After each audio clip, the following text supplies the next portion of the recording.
I'm Corey Philly, and I'm the Executive Director at the Vancouver Fringe Festival, and I want to welcome you to, I think this is like the 15th or 16th version of All Things Fringey. Yay, the Fringe podcast. I'd like to acknowledge that we are in the unceded traditional territories of the Musqueam, Squamish, and Tsleil-Waututh peoples. It is an honor to live, work, and fringe and podcast on these territories. I have a few updates. This is our last of the 2022 podcasts. And we're I can hardly believe this, actually. It has been a year that has flown by. We started this in June, but because we did so many through the Fringe Festival, I've lost track, to be quite honest. I have a couple of updates, though. Matt, our lovely marketing communications manager who had the accident during the Fringe Festival, is up and functioning and back at work. He's doing a return to work. Yay, Matt. Yay. So that's very cool. We have...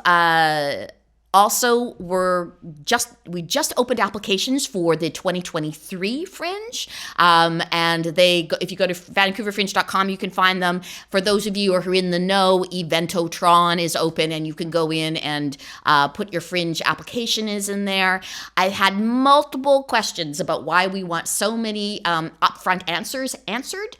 And it's because in the lovely artist surveys that you all filled out, and thank you very much, we found out that the one thing that you really were complaining to us about was your marketing support. So the way that we're going to deal with that this year is we're going to try to get it from you early. So please do fill out all those fields, because the sooner we can get at that information when the lottery happens, which is going to be February 9th, when the lottery happens, then we can just get going and we can put all your things up there. And then we're hoping June, we can have tickets on sale. I know, it might be a pipe dream, but we're going to try. We're really, really going to try. I also wanted to say we're almost done at the Fringe for this year in terms of the office being open. So Friday is our last day. However, we'll be answering emails through the next couple of weeks afterwards. And we'll be back on the 3rd of January. And the applications are open to the 13th. So we'll have plenty of time to answer any questions if you don't get us during that period of time. So that's very cool. I'd also like to say, before we start anymore, we are in Burkeville Production Studio with Ken and Marvin. Ken and Marvin are the miraculous human beings that did all our live streaming during the Fringe, and of course have done all the podcasts. And it really cannot be overstated that if they were not around, this would not be happening. I'd be with my iPhone somewhere on the street. You know, this is how it would go. Everybody knows that about me. Love technology. Don't know anything about how to do it. So I really wanted to say thank you to Ken and Marvin, because that's very cool. So what's very, very, very cool, though, is today I have a lovely human being who I've had the pleasure to get to know this year, Kylie Schilling. She is the Executive Director at the Vancouver Writers Festival, and we share a floor and sometimes a common room at the Festival House on Granville Island. Kylie. Corey. It's so good to have you here. I'm so glad to be here. I know. I love we're like work roomies. We are. And we've been through so many things right now. Kylie, this has just been your second Writers Fest in October, right? Mm-hmm. So, both newbies kind of to the scene. And though she has much more information now, having done this a couple of times. But the thing about Granville Island, which is always very cool, is that we have these cultural partners, right? And what I have found to be a lifesaver this year is to get to know the cultural partners, you being one of them. And I know that you kind of came into this role from not just from another role, but actually you came up from California, yes? Indeed, yes. And now, I want to get in exactly to how you got into the job, but I always ask people, where were you born, and how did that happen that you got to California? Oh my gosh, you're going all the way back. I'm going all the way back. I'm just doing it, sister. You're fabulous. Okay. I was born in Rabat, Morocco. Oh, wow. You weren't expecting that, were I you? was not expecting that. So I am loving because the World Cup was all over the news. Oh my gosh, right now, right, yeah. And so I am feeling a little bit of like birthplace pride in the Moroccan team, and it's wonderful. I actually was reading this article about how they're sort of defeating all their former colonizers. So it's kind of It's not untrue. It's a beautiful story. Yeah. But it also speaks to sort of the many cultural influences that make up Morocco. So I was not there for very long. Okay. We moved back to the state. I'm American, and we moved back to the States when I was about 2 years old, to Washington D.C. Okay. Yeah. So East Coast girl. So now, was your parents, or were they? Why were they in Morocco in the first place? What were they doing there? And they were kind of hippies, but that's cool. My father was working as an economic advisor, so he was doing economic development, international development work. And that's what he was doing there. My mother was writing her PhD and having a baby. And so that's how, and it's funny. We went back actually when I was 15, I think. And it's one of those things where I don't have conscious memories, but I do have unconscious memories. So we went back and all of a sudden things were very familiar to me, or there was something where I was like, oh, that is how that's supposed to taste, because it sort of tasted wrong my whole life, but it was like, oh no, this is how. So that was sort of interesting. Oh, that's really interesting. Yeah. So really a sensory experience for you. To reconnect to it for sure. Yeah. So I grew up in Washington D.C., which for Canadians, I can say it's a bit of an anomaly within the States. It is a city with no statehood attached to it as the capital. So I also grew up, as we like to say on our license plates in DC, with taxation without representation. But yeah, so it was, but you're sort of in the middle of it all. So I also grew up sort of in, protesting at the South African embassy when I was in junior high. And so you're sort of in it, and then moved out to Los Angeles after college. In theory, to work in film, which I did for a while. So I was fortunate to work for really great people in the film business, and then I got into nonprofit work. Oh, okay. From there, before we go into the nonprofit work, Yeah. what areas of film were you interested in working in? That what was the sort of thing that sparked you to go try to be in the film industry? Storytelling. I mean, I love storytelling. Oh, This is sort of the through line through most of it. I loved storytelling. I wanted to learn about writing, and I wanted to learn about directing. I directed theater when I was in college, so I did a lot of theater there, and theater is one of the best collaborative sports that there is. Indeed. And so you really learn to like pull everybody's strengths in, and that was something that I certainly took with me, and is true in the film business as well, where you have all of these.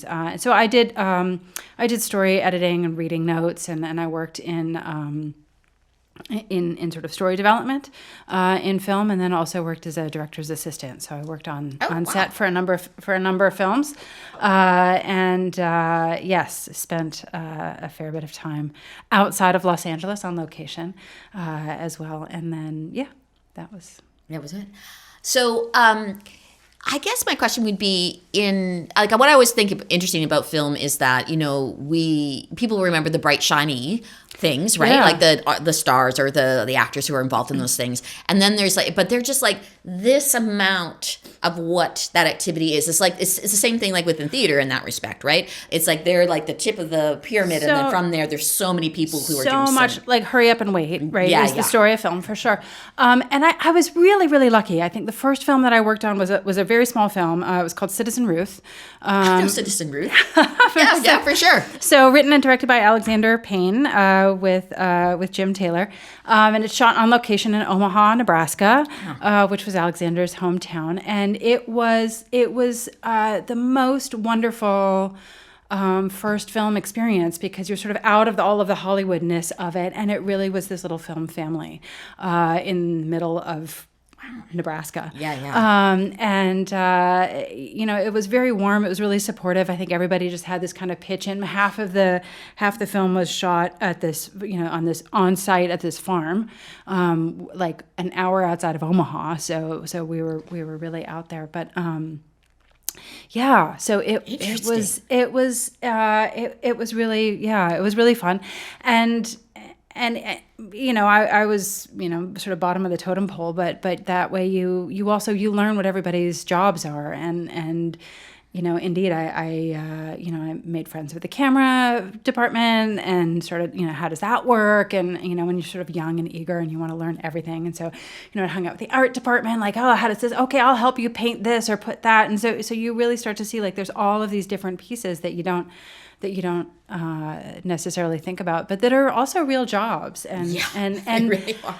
And I think, that I'm going to jump ahead a little bit. So the work I was doing right before I moved up to Vancouver, I was working with an organization. It was the Arts for Incarcerated Youth Network. Oh, right. Which was what it sounds like. It was a network of 15 different arts organizations who all did arts programming with young people inside the juvenile detention facilities in LA County. And when we started, there were 14 of them, just for context. And it's very different up here, but it's Los Angeles County incarcerates more young people than the rest of the nation combined. The sheer population of California is more than we have for the entire population of Canada. But but that was one of the things that we would say to the young people too is you're in Los Angeles, there is a whole industry here, and you don't have to be a rap star or an actor. There are union jobs, there are living wage jobs in the film business, in the music business, right, that you might not be thinking of, that is about being a sound mixer, that's about being a camera assistant, that's about being a graphic designer, and taking these sort of things that you love doing that are still creative, and finding the sort of things that maybe if you don't know, you don't know. No. But to really say there's a world of employment opportunity here, and especially for young people who are creative, who maybe don't have a college education. It's who face barriers to sort of your more typical employment. Yeah. It's a really viable alternative. Well, it's always so interesting to me, like even at my age, as I go, like sometimes you're just doing something and then you realize somebody does this for a living. This is what they do. Yeah. Like they do this, like there's a whole other culture that exists around a particular thing or whatever. And I'm always like, wow. Like, I mean, like I have those everything moments. can be a rabbit hole. Yeah, exactly. It's possible. Everything can be an obsession. Yeah, absolutely. Right. It's like, I remember one time, this is so off topic, but I do remember this one time there was a friend of mine, had a very good friend from Montreal, and he was an extreme stair climber racer. Oh my God. So they would go to the tallest buildings in the world and be timed. And race up the like, stairs. yeah, like is there the biggest one in Thailand, right? That weird, the one that has sort of like a strange kind of almost bulbous look at the top. Oh, any hooey-dooey. And so they would do timed That's trials. Amazing. I know. I love it. There's something for everybody. There's an know. obsession for everyone. But I was just thinking, maybe it's not just that you have to be fit, which of course you have to be fit, yes. but it's also just like, so there you are, climbing up and up those stairs and up. As I said, I think there could be no other better metaphor for what it feels like in life all the time. Is like you're just like, and you get to the top, and what do you have to do? You just climb on back down again. Go back down.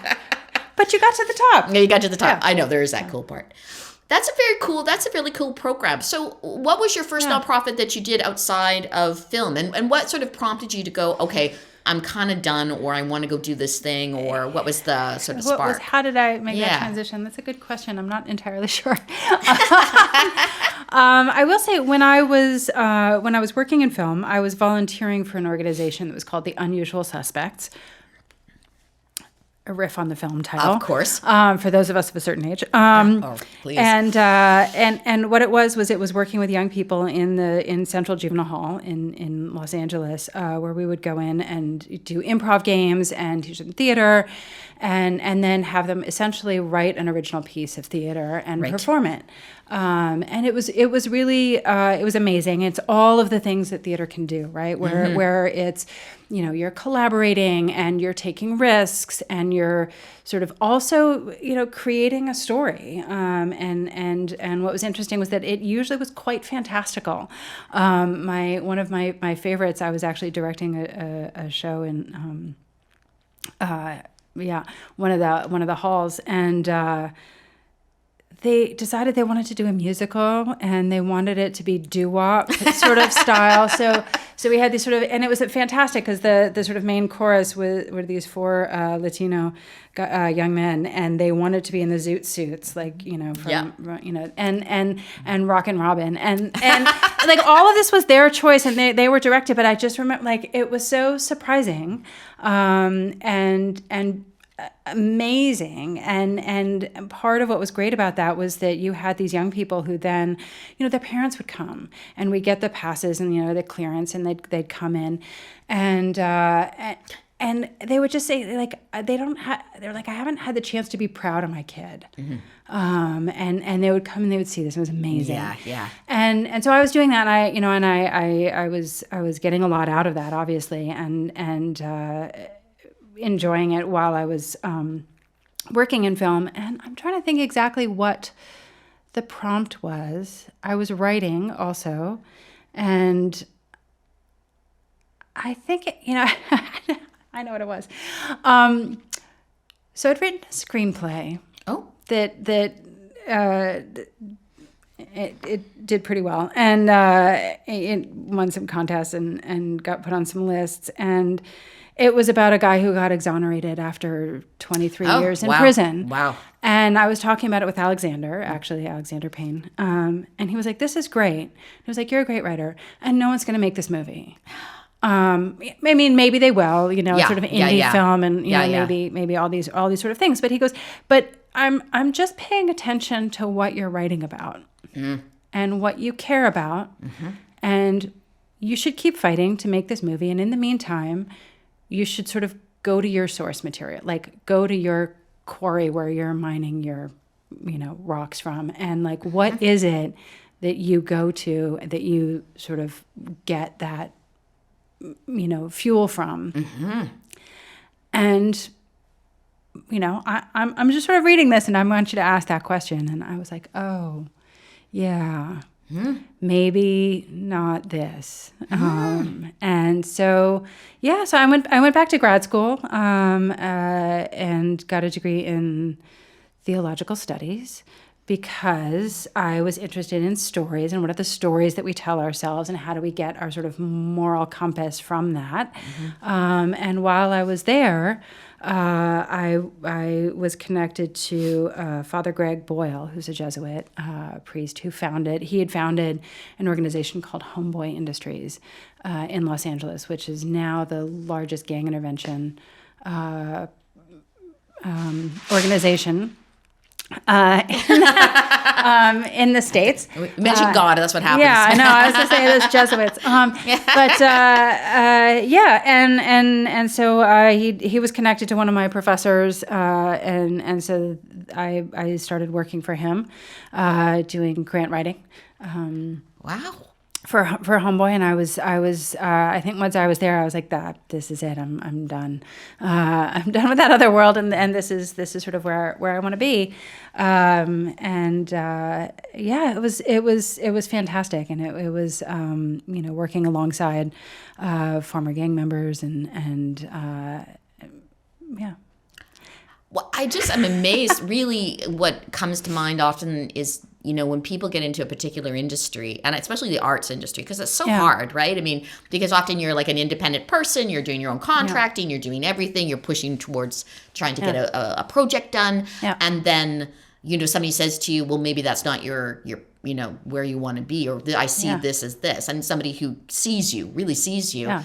But not that just they said it to you, but that you actually went, oh, right. I'm actually hearing like it's resonating, and then you go off another direction. That's not everybody, because it's so hard often to get into an industry that it feels as hard to leave that industry. You know what I mean? It definitely, like, and I think I tried to straddle it for a long time, because it's true. Like, you build relationships and yeah, I think that's a really good point. Like, I also felt like I'd put in a lot of time, and was just starting to, sort of see the fruits of that, and it's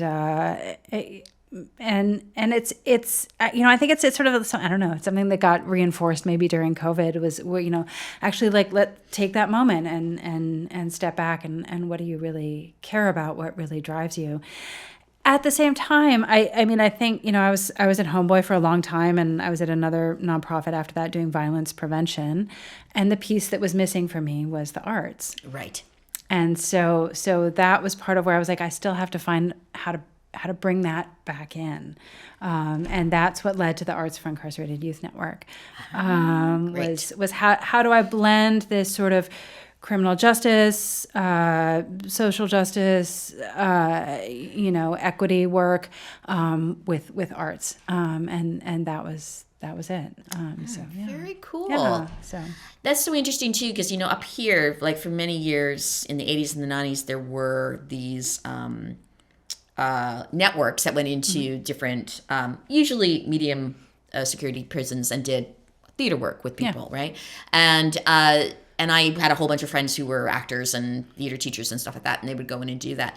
And actually, just as a reflection on that, is that, and then the money kind of came and went, for those things, and also governments come and go, and their emphasis is on the different syllables, as I would say. Yeah. So but I had a friend of mine who I've known for a long, long time, and he was incarcerated, and he came out, and that's how he started in theater, though. He was in as an adult in I think actually in Burnaby, in what is no longer there, a prison that's no longer there. It's actually now lovely condos. I'm sure, like everything else is in this world. Oh my God. And anyway, he came out from Montreal. That's where he had been incarcerated for a long time. And because they were doing like a prisoner exchanges at the time. It's a long story. Wow. But and they started to do these theater classes and different things in the prison. And when he came out, he had this little support network of those people who worked. Yep. I believe it was with Tamanous, which used to be a theater company up here. And then he started to work with those people. And I mean, it wasn't his last time incarcerated, but it was what he continued to do. Yeah. And so now, almost 30 years later, he wrote a play about it called Inside Out. It's now become a social justice piece that he's recorded. He's gone off to conferences to talk about it. It's been very beautiful. In my old job, he had come out to do the theater piece there, and it was at the Push Festival and different other festivals, and then they filmed it during COVID. Also at the Shad, both gave him a little bit of a space there, and so it's been really great to see what happens. And that's just one human being, one man, one time frame. He's obviously tons older than the incarcerated youth that you're talking about, but just the effect of having somebody come in and say, this is a possibility. It opens up a whole new It's Patrick framework. Keating, by the way. Sorry, Patrick Keating. I'm shouting out to you, Patrick Keating. Yay. But it's also, I mean, that's the power of a personal story also, right? Mm-hmm. And that was a lot of what we did with the young people, and a lot of our member organizations from the network also worked with adults. But it's really powerful when someone can humanize it. And that was definitely, I think back even with Father Greg, it's something he talks about all the time, was he was like, you have to, oh gosh, what did he say all the time? He was like, you have to stand with the demonized so that the demonizing will stop. Right. And he always tried to have people speak for themselves and tell their stories, because it made it very hard to then say you're bad, you're other, it changes the framework, and it shifts away from this idea of criminal justice as incarceration based, and we're going to punish and suppress, and it moves you towards like looking at what's the root issue. Yeah. What are the root issues? And this was something we talked like. What are the root causes of violence? It's poverty. It's mental health. It's barriers to resources. Like none of these problems are resolved by incarceration. Right. And I think the more that it's real people and that we see each other as real people, the harder it is to sort of otherify in whatever way. Yeah. In whatever way. And in Southern California, that's usually it was around Black and brown, and sort of these sort of narratives that got put out. But it comes back to that the power of people being able to tell their own stories, but also sharing of stories that I think can change the world.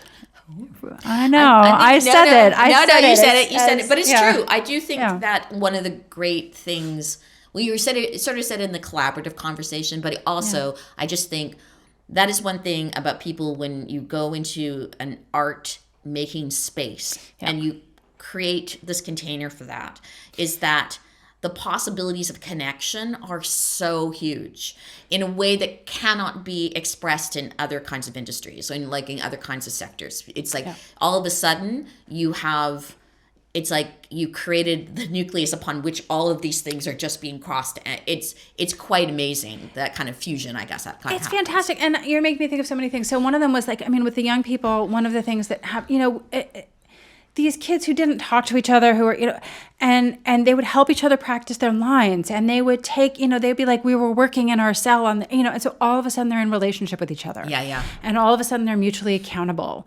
And big word. Yes. And this is, and there's a lot of talk of restorative justice and these kind of restorative practices. And the role that arts and creativity has to play in that cannot be understated. And one of the things that we did that I'm so proud of, but we would do the workshops, and this was creative writing workshops, visual arts, theater, music, dance, all of it. We would actually do a professional training day, a professional development day for the staff. Oh, yeah. At the facilities. And that was as powerful as working with the young people, because it changed their relationship to the young people that they were in charge of. It changed their relationship to each other, and it changed also how they saw these programs that were coming in. And many of them said, they were like, I was like, whatever, these arts programs, whatever. And after having done it, they were like, all the kids need this. All of the kids need this. And you're like, right. I would say all humans need this because you needed it too. Exactly. And it changed how you felt. And so that's, I think, really that. No. Yeah, that's what I think is really powerful. And I would say it's necessary. And I remain a huge advocate for arts and creativity as a way to build community, and as a way to, build connection.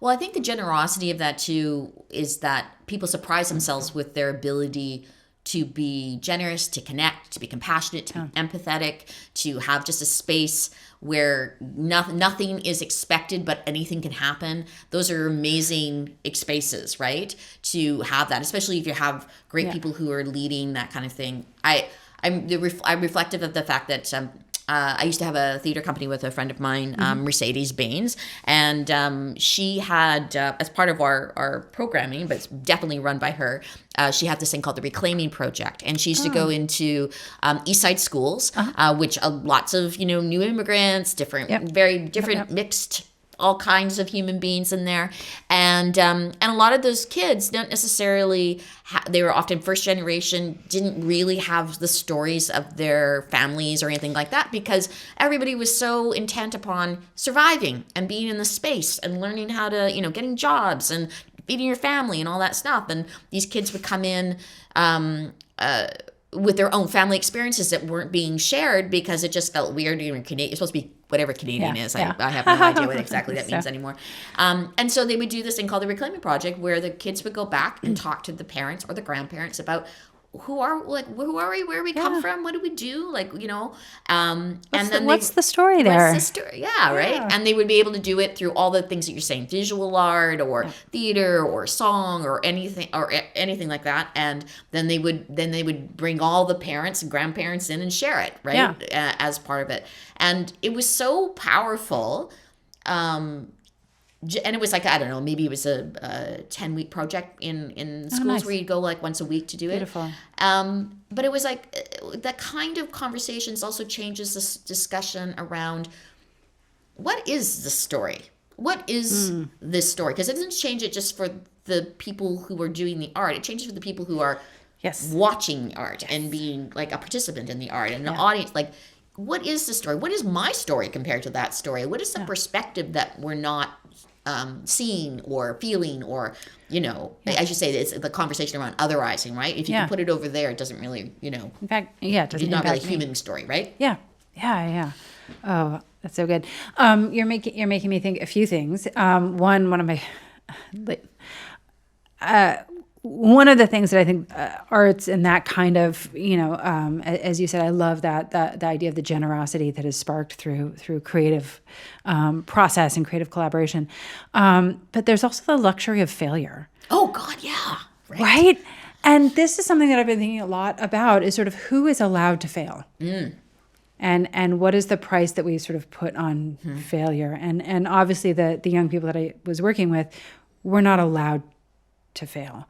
And yet people in Silicon Valley with tech startups, that's a badge of honor. How many, so it's a really interesting cryptocurrency, all of these things. And so it's an interesting question is what is failure a badge of honor, or is failure something to be ashamed of?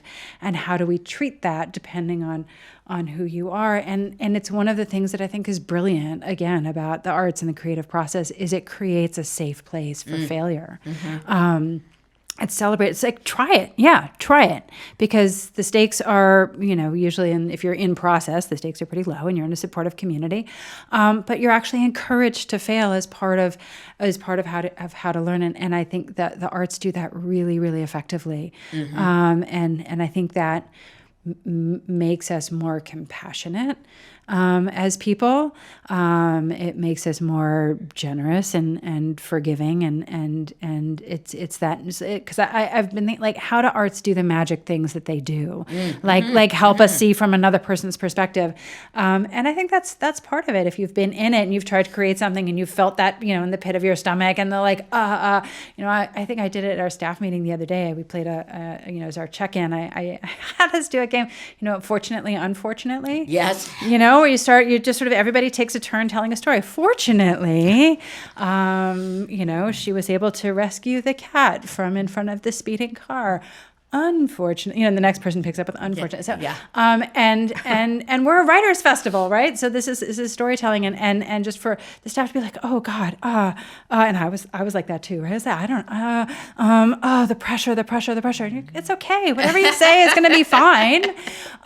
But there's that moment where you go, right, like, actually telling a story is a little scary, and sort of working that creative muscle is a little, like, you're putting yourself out there even in the safest place, and to just encourage it and do it, I think is really fantastic. So I think that's really true. I mean, I think you ended up coming up here partly because you and your husband wanted to have a bit of a change, and your husband is from Canada originally, from here, Vancouver. From Vancouver, right? So what do you think? I mean, I will ask why, but I would ask why. But also, what do you think now coming into the Writers' Festival, which is now 35 years, right? 35 years, congratulations. 35 years, and you just had your 35th festival, our 35th festival, which was very successful. Congratulations. Very cool. Lots of sold out shows, lots of activity, very fun. What do you think is the thing that you've brought into your organization from those experiences, and you can see that kind of like I don't know what you want to call it, the elastic band of that. You know what I mean? Yeah. Oh, that's a great question. So I should say one of the things that's very cool is the Writers Fest has a co-leadership model. So I share leadership with our artistic director, Leslie Hertig, who's fantastic and has been with the organization for. She's been the artistic director, I think, for 5 years, but she was on the board prior to that. So she has just a huge history. Oh, her program is beautiful. Yeah, absolutely. And so in a way, it was sort of a perfect fit for me coming up because I'm like, I bring these skills and this perspective sort of from the nonprofit world and how to connect to community, but I don't know the literary landscape in Canada. Like I am not experienced with a book festival, and so there's this wonderful skill set in my co-leader with Leslie, where she's incredibly skilled and gifted at that. So it's a very good match. And I think that was something that for me, again, how do you make failure safe? It was I really was puzzling. I was like, how do I find my place up here? Because there's a lot of different context. And so to have this collaborative model where I was like, oh, all the pieces that are Vancouver specific, that are Canadian specific, are sort of held by our artistic director, by Leslie, makes this a very safe place for me to come in and bring the skills that I have, which is really, I think, there's some of the administration and some of that sort of how can I help in nonprofit structure that I was able to bring, and that's very straightforward. But you are the person I've gone to at different times, and you say, I've got a policy for that. And this is like, thank Jesus. I guess I should say that. So yeah, there's a fair bit of budgeting and HR and admin sort of structure, and particularly nonprofit structure. I've done a lot of work around, so I was able to bring that in. But the more intangible work of how do we foster collaboration with other nonprofits? So as you were sort of saying in the beginning, with other cultural partners, how do we build those relationships?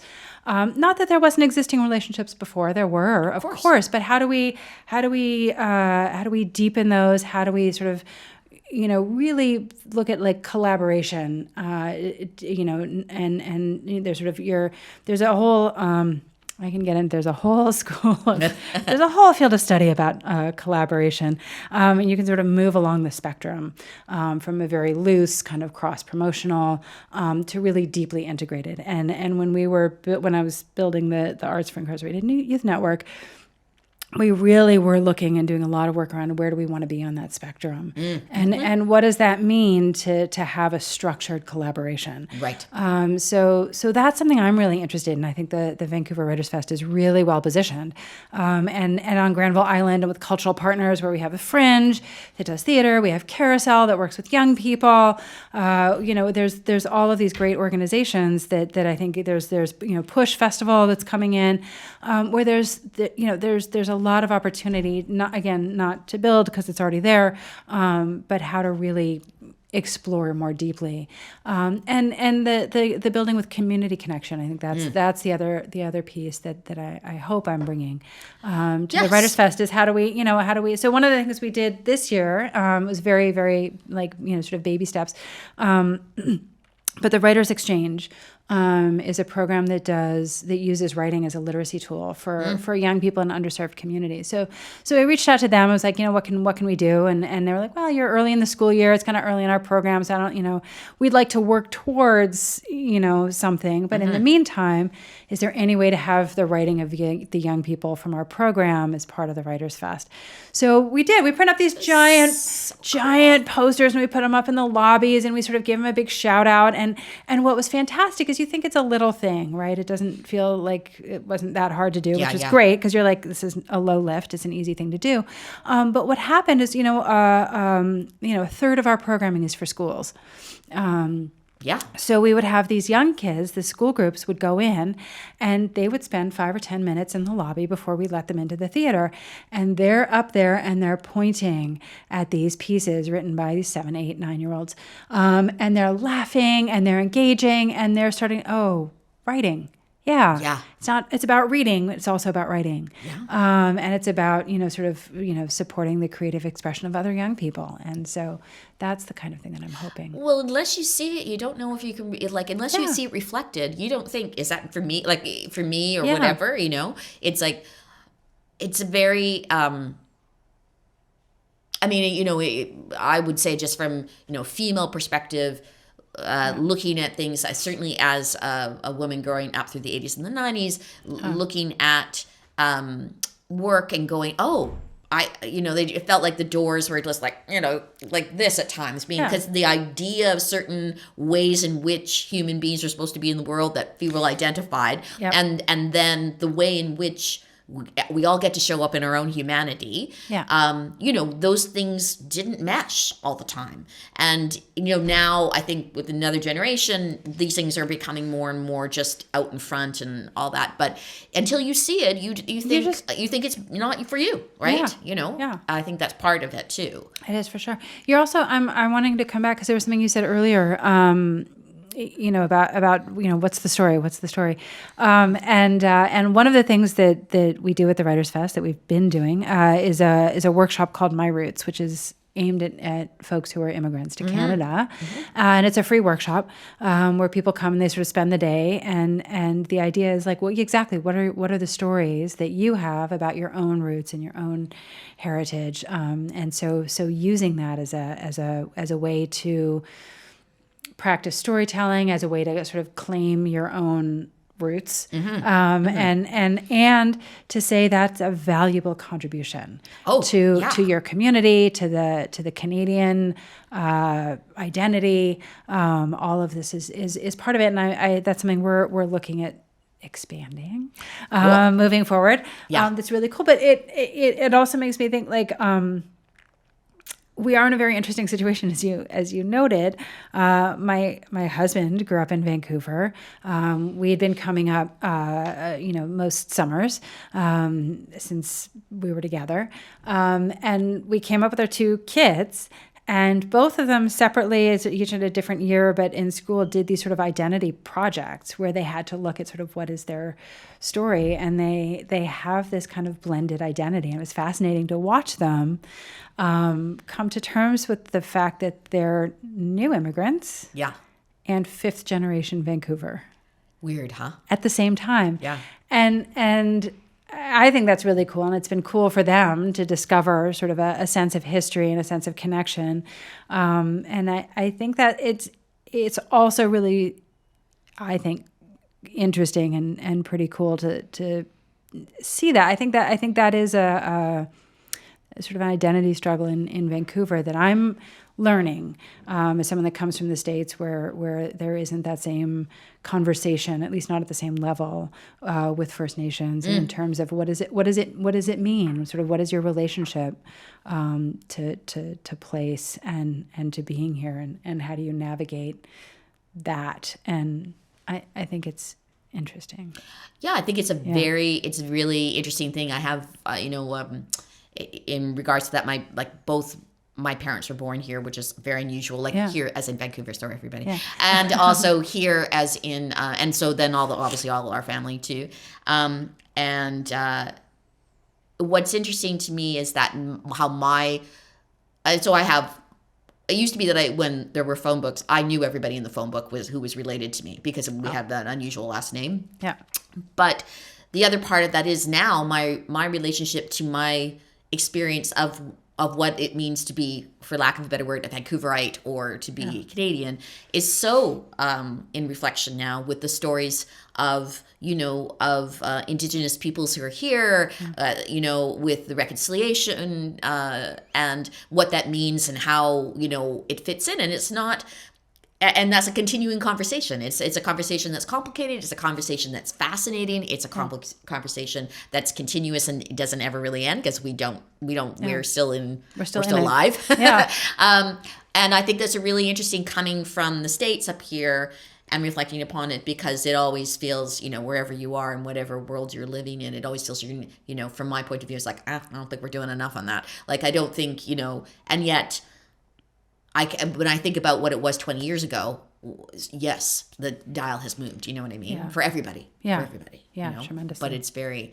it's like it sometimes takes somebody coming into a space and having that other perspective reflected back at you, and you go, "Oh, you're right. I guess that's true," or something that's true, right? Yeah, I mean, I think the conversations that are happening here are, I mean, they're utterly different than what's happening in the States. And you know, again, it's interesting as my husband will sort of reflect back like what the kids are learning in school versus what he learned. And he was like, it's radically different. Very different. I'm sure. And I am in favor of evolution. I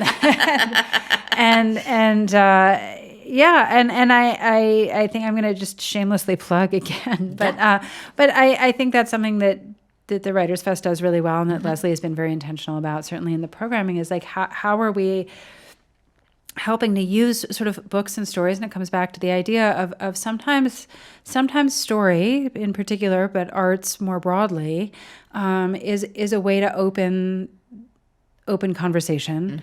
It's a way it in the same way that it creates a safe space to fail, it creates a safe space to have hard conversations and to unpack difficult issues. And I've seen that, you know, in some of the stuff that Fringe has put up, and that's certainly something we strive to. I mean, we also want to have fun conversations. Of course. But to say, I think there is a real role for arts to really kind of be a leader in social change. Some of my colleagues would say, you know, culture doesn't follow politics or policy. Policy follows culture.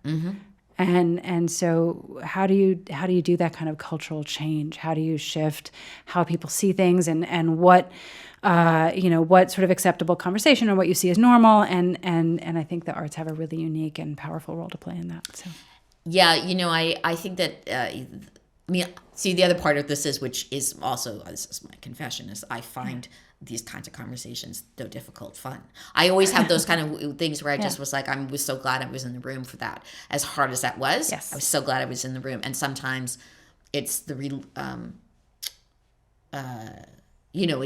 it is that sort of reconnection to those deeper values, to understanding that we also get to have hard conversations. We also get to be complicated. You also get to, somebody was, I was listening to the radio the other day, and the person said they were talking about a comedian, and they said, the thing about that comedian is that you have to think about what they're saying, and I just want to laugh. And I said, and I was like, I'm only happy when I get to think, and that makes me laugh, right? Because it makes me reflect upon my own, oddness and therefore on all our oddness, right? And how that is a shared experience, even though we have persona and how we're supposed to look and what we're wearing and all those other things that come into play, but we're just slightly always, we're just like odd. Yeah. And it's okay. And that's awesome. Yeah, it's really awesome. Sometimes it's the only thing that it's like it used to be. I think, when you're a youngster, you think love is about the perfection of that. And I was going, no, love is about the things I love most about people are their imperfections. I really hope that's true in my case, that people love me for my imperfections, because there's a lot of them. It's, what is it? Not in spite of, but because of. Yeah, exactly. Yeah. Right? Yeah. Exactly. For sure. Yeah. Well, that's very exciting. I wanted to say, because I know that you are going off on an exciting adventure, and I was because we were having lunch the other day, and then you told me, and I was like, huh? And then so this is very cool. So this is Kylie, what are you going to do on your Christmas holiday? Oh my gosh. We're going on the most exciting trip. It's the most exciting trip. We're going to the Galapagos. Lord. I know. And it's a special trip. This was actually my mother-in-law she loves travel.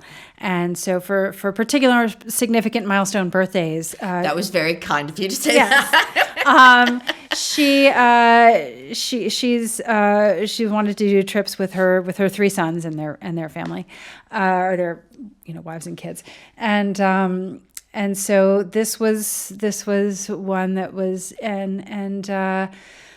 it was, we were supposed to do it before COVID. So it's gotten pushed off and sort of pushed off and pushed off. So here we are, and now finally. So it's special for a lot of reasons, but it's been one we've been, I think looking forward to for years and years now. Yeah. And what's particularly fun is I think my daughter is now. She is taking her biology test on Friday, and I was like, what's this test on before the holiday? She goes, evolution. And I was like, you're kidding. And I said, what about evolution? And she goes, yeah, we're studying Darwin and how they evolved in the Galapagos. And I was like, you're like, fantastic. Like, That's great. This is where you sort of have to trust that the universe, ultimately is a loving place. Where you sort of go, okay, so now the timing is really beautiful for that. But I do want to say one of the things that, in terms of that, like evolution and what's so special about the Galapagos, and I'm going to sort of shout out to my new home province, that is the sort of sister place to that is Haida Gwaii. Yeah. And I didn't know that until we came here, and they're like the Galapagos of the North, and I was like, what? But it's in a similar way. There are sort of species that evolved because of the separation and the uniqueness. So I think that that is another sort of dream destination, I think. Yes. Because in terms of like very few sort of unique, really places in the world where you're sort of like, that is beyond anything I have seen or imagined, so I'm looking forward to this one, and because you said to me how long it was, but I forget how long the trip is, because you have to so go to long. Quito, right? I can't even. I'm not even thinking about that, and please don't ask. It's just going to ruin my whole trip. But we'll just pretend that you'll just wake up. I'm just gonna we'll just wake up and like you just sort of write off that day, right? You're like, that's just a travel, and then you're there. That's gonna be so full cool. of adventure. I'm excited. Yeah. Well, I think you've brought such an interesting perspective to the Writers Fest, just in the fact that, I know you were talking about how established it is, and it is, of course, and venerable, I would even say.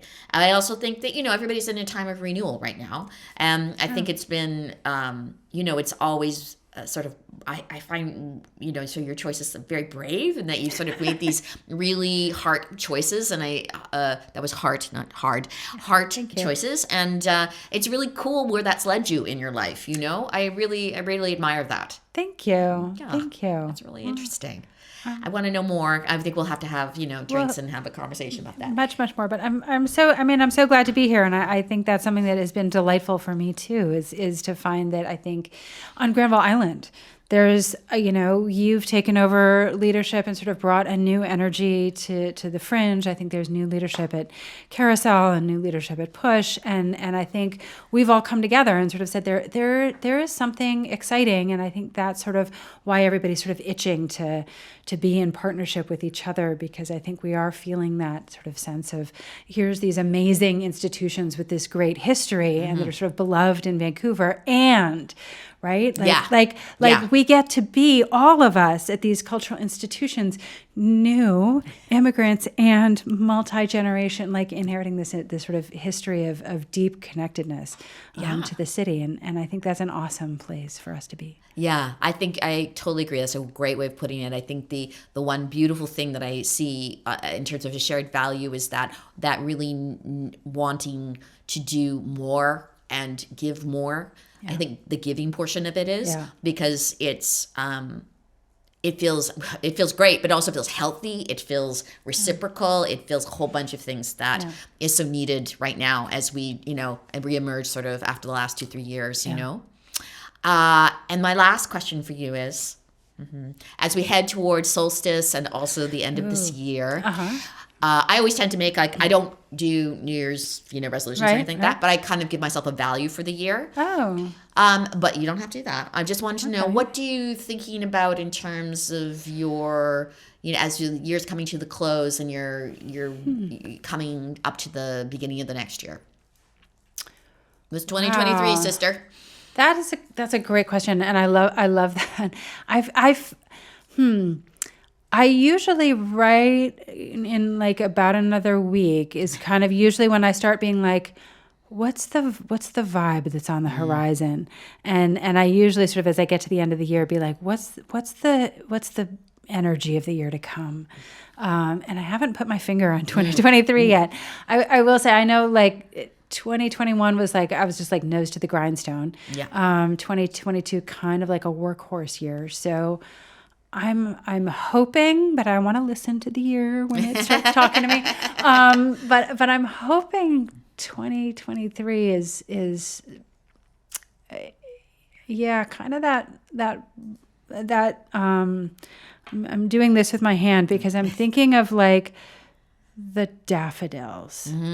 And so I hope it's a daffodil year. And I'm going to explain what I mean by that, which is that, you sort of come out of the frost, you come out of the winter, and you sort of get those early plants coming up.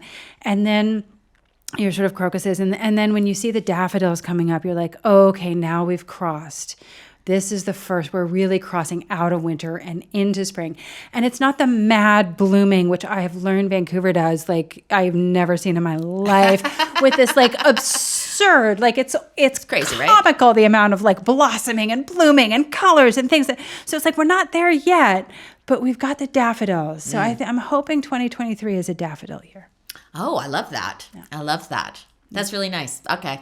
I haven't decided yet either, but I'm going to say that I'm going to think about that as an inspiration for what's going on next. Thank you so much for coming to do this. What a delight to have you here. I'm just going to sign off for the year. Yes, indeed it is the end of it. I can't say enough how much to thank you to all our donors, sponsors, volunteers, board members, all our artists, of course, and of course my staff who've been intrepid through all of this as we've climbed the mountain and, are coming down for a bit of a rest in the next couple of weeks. I want to say, this sometimes is a hard time of the year for everybody. It's a reflective time for me. The most important thing that happens, of course, during this entire time is my birthday, just FYI. But for some people, it's a little hard. Please reach out and get help if that's true. There's support out there. There are friends who love you. But we can even put in, I think, in some of the credits in this lovely podcast, some numbers that you could call if you needed to do so. This is a great time to donate to places if you want to. The Fringe is one of them. Certainly the Writers' Fest is another one. We always love to take your money, no matter how small or very large. We're excited about that. But in the spirit of the season and also just with a heartfelt gratitude about what this year has been, and all of your patience with me and all of your patience as we move through sort of rebuilding, renewal, reimagining of our organizations, and especially for the Fringe. Thank you. And go to VancouverFringe.com. There's more information about the applications. There's more information about what we're doing. There's more information about donations. Is it WritersFest.com? VancouverWritersFest.com? It is writersfest.bc.ca. Okay, there you go. And so both of these very worthy organizations, but please choose one that you feel that you'd like to give your money, time, energy to, because we want to be out here helping artists for a long, long time to come. Have a beautiful, wonderful, safe, joyous holiday season, and hopefully we'll see you in 2023. Bye, everybody.